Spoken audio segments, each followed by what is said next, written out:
Cyane kugira ngo nze kukureba. Ntabwo content nari nzi byari by'amafilime ntabwo nari mbizi. Yego. Iyo niyo phone ukoresha ziriya content. Iyi ni ifata video ikarebwa na miliyoni 158. Kubera ko akenshi nakuze mbana n'umukecuru n'umusaza babyara ababyeyi banje. Hari igihe nigeze kwambara urukweto rurabanduka hasi. None yamfata rase nkazirika munsi. Rase y'urwo rukweto nambaye. Mubita nk'igihembwe cyose. I must fall. Mu gihe byanze nzagwamo. Mu gihe bikunze bazabona mwambo. Bitege yuko umugozi nzawambuka. No kuvuga ngo iravuga ngo ngewe Rutayisire Eric uzwi ku izina rya Rwiziringa. Ndemera ko Sibomana Jean Bosco angurije amafaranga ibihumbi 80 200 cyangwa 250.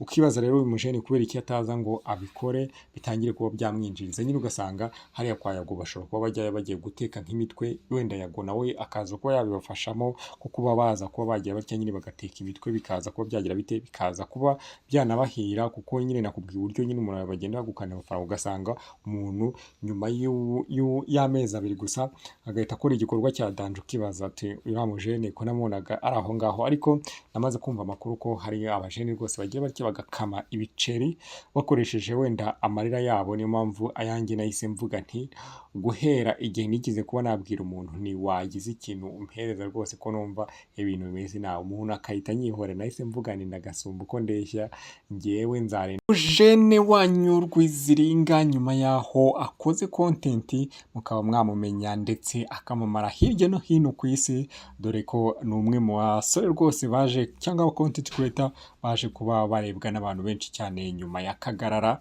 ndetse n'abandi ba content bose bagiye batandukanye. Ariko uyu mujeni arataka inzara ikomeye cyane, inzara nyinshi cyane, ni inzara abantu bamwe ndaga bakamukoresha ibiganiro, ariko nyuma yo kumukoresha ibiganiro akabubwira ati itahire, ugasanga umuntu nta natike aguhaye, ariko kubera ko uri umuvubuka uri muzamuka, ariko akabona yakubyaza views akaza kuba yagukoresha ikiganiro, ariko nyuma yo gukoresha ikiganiro akakujugunya ukitahira, urumva ko abamaze kuba yagira atamaze kuba yagukamamo. Abantu benshi cyane rero bagiye babona umujene witwa Rwiziringa, ndetse rimwe na rimwe akaza kuba yagaragara ngo yahawe imodoka. Narababwiye nti ibintu byanyu byo gutwika ukaba wagenda ukavuga ngo wenda umuntu runaka nkoreye ikintu iki n'iki, ariko atagikoze, ariko nyuma yaho n'ubundi bikaza kukugiraho ingaruka nini cyane. Akenshi cyane hari igihe bizajya bigukomerana nk'uyu mujeni rero bamwe bazi kubona ingagari, ndetse yigeze no kugaragaza amashusho arimo ahabwa imodoka, ariko byatunguranye cyane ubwo umujeni yakoze igikorwa nanone abantu bamwe na bamwe bashobora gufata nk'ubwa, abandi bakagifata nk'igikorwa gikomeye cyane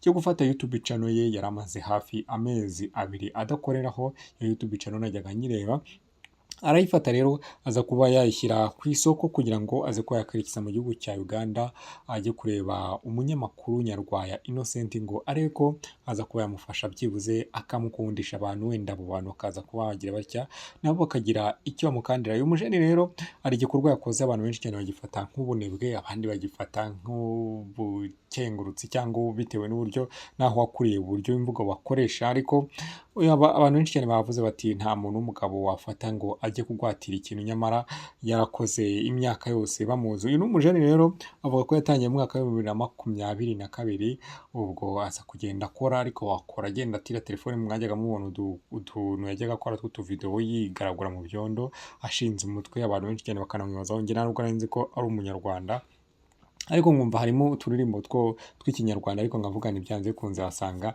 ari mu bice za Masisi cyangwa handi mu bice bigiye bitandukanye. Nyine nkavuga ni abanyarwanda, njye mbabazi content zacu nyine ziba ari ukuntu ziba zifite umwihariko, nyine nkavuga turi hano mu content creator n'umunyarwanda harimo akantu ko kutisiga kondo. Rero bibo nabonye akantu umuntu ibintu nka biriya kenshi cyane twibwiraga ko ashobora kuba atari umunyarwanda, rero nanjye nuko najyaga mbifata. Ariko uyu mujeni rero yarakomeje arakora, ngo yajyaga atira telefone ubwo yajyaga akora turiya tuvideo, ariko akomeza kugenda nyine agerageza, bigeraho yaje gukora ngo hari akantu yakoraga biza kurangira uyu mujeni aje kuba yakwigura agatelefone ke ko mu bwoko bwa Sony. Niba nakabonye inyuma kuri telefone uko yakanyeretse, nabonye ashobora kuba ari agasoni, aza kuba yakagura. Rero atangira kujya yifatira amashusho ye, noneho imbuga se zitangira gukora. Nyuma yaho rero nibwo abantu batandukanye burya bamaze kuba wakwamamara hano kuri no mihanda ukuntu biba bimeze. Rero buriya abantu baragusura bakakureba bakakubona nk'umuntu wa danje, ariko rimwe na rimwe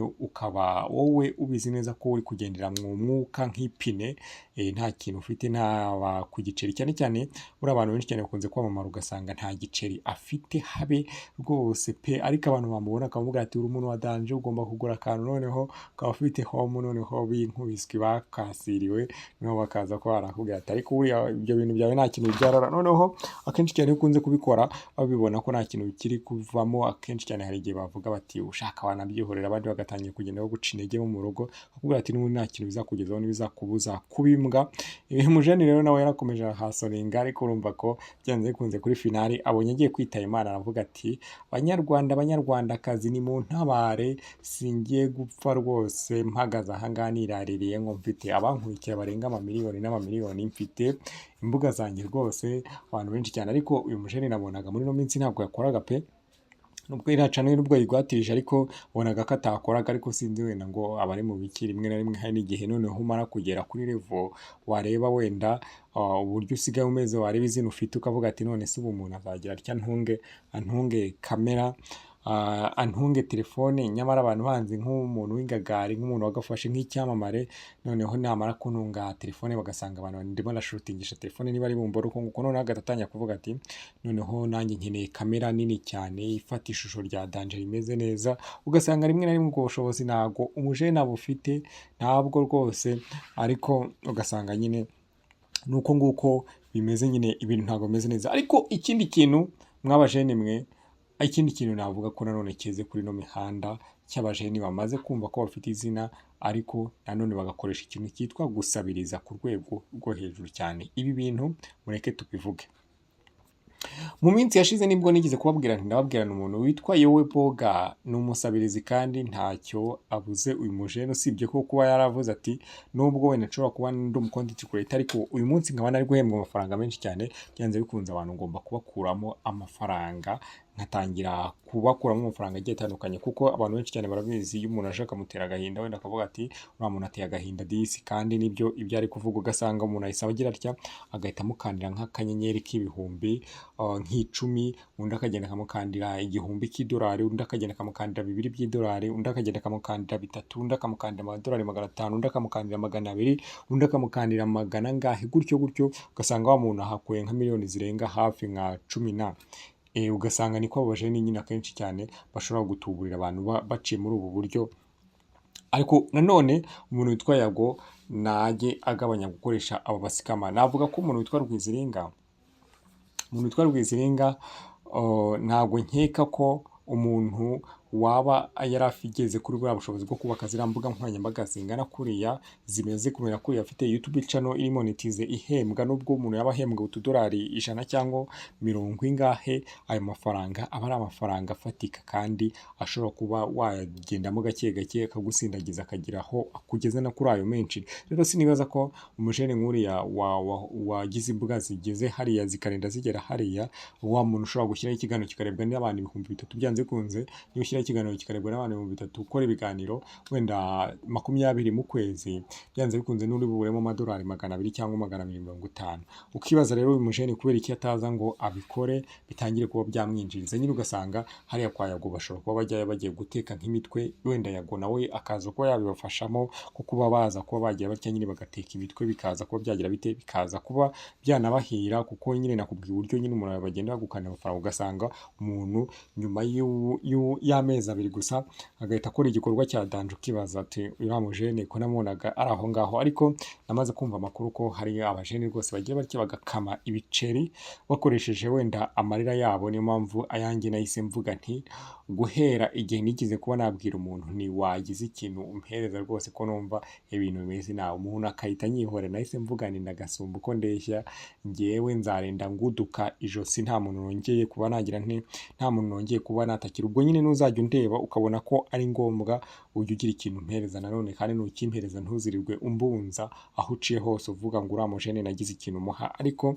kuvuga ngo wenda ndatakira abantu, naje gusanga abantu bo kuri iyi si rwose, usibye ko umuntu yakureba we akakugira impuhwe, ariko umuntu wo kuri iyi si nzajya nimenyera izanjye, ubwo Imana niyo ibizi ukuntu yandemye ni nayo igomba kuzansajisha, ariko nanone gukoresha ikintu cyitwa amarira byibuze uzi ko ufite ubushobozi, burya ndakeka ko rimwe na rimwe uba witambitse imigisha y'undi muntu, wenda hari undi muntu wari gufashwa koko biseriye ndetse unababaye urenze nawe, ariko wowe ukoresheje amarira yawe, ukoresha n'izina ufite, urangije uhita utwarana twa tundi wenda wa muntu yari kuzagenerwa, ubwo wa muntu wari kumufungurira iyo ageze kuri wa wundi ushonje cyane ahita avuga ati ko nahaye nuza se ubu ngubu Imana sinakoreye umugisha, ubwo nyine byarangiye, ubwo uyu nihangane, ubwo ibintu namihaye wa wundi, ugasanga wa wundi nyine bya bindi bakubwira ngo umuntu yari isi arya nijoro. Ni mwebwe murya ijoro, wowe Bogari, wowe Rwiziringa, ni mwebwe murya isi mukarya nijoro. Niba umaze gukora izina, Imana imaze kugutiza izina, iryo zina ribyaza umusaruro nyine ringana uko nguko, ukora ibishoboka byose. Niba njyewe sinjya nanagira n'impuhwe n'umuntu ushobora gushyira ikiganiro kikarebwa n'abantu 1000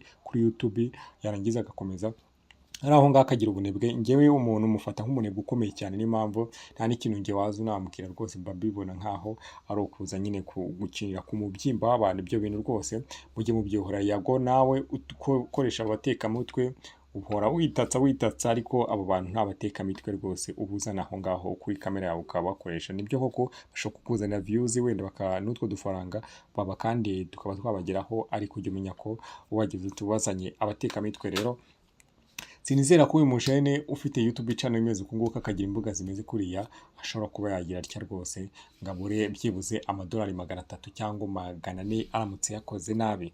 Urumva rero aha ni abatekamitwe Yago ubu tuzanira, bagatuma imigisha yacu bayitambika, twebwe noneho baba bameze nabi, tuba twakasiriwe, ugasanga twebwe ibyo bintu ntabwo bitugezeho. Nk'umuntu yari afite gahunda yo kukuremera, ariko amaze kuremera uwo nguwo byanze bikunze araza kongeraho avuga ati imigisha nayikoreye, uhita usanga nyine imigisha yisa yigira ate ahisa yimbaniraho. Ngewe rero ntabwo ngewe nakomeza kuvabwira ibi ngibi, wenda ibyo najya mbabwire ni ibyo ngibyo. Uyu mujene nyine ni ibyo ngibyo yagiye, ariko ntabwo twese twumvikane rwose, tujye tuvugisha ukuri ndetse tureke no kugira ikintu cyo kugira wenda icyo nakwita nkaho ari skills nkeya mu kijyanye n'imitekerereze cyangwa ubunebwe mu mitekerereze.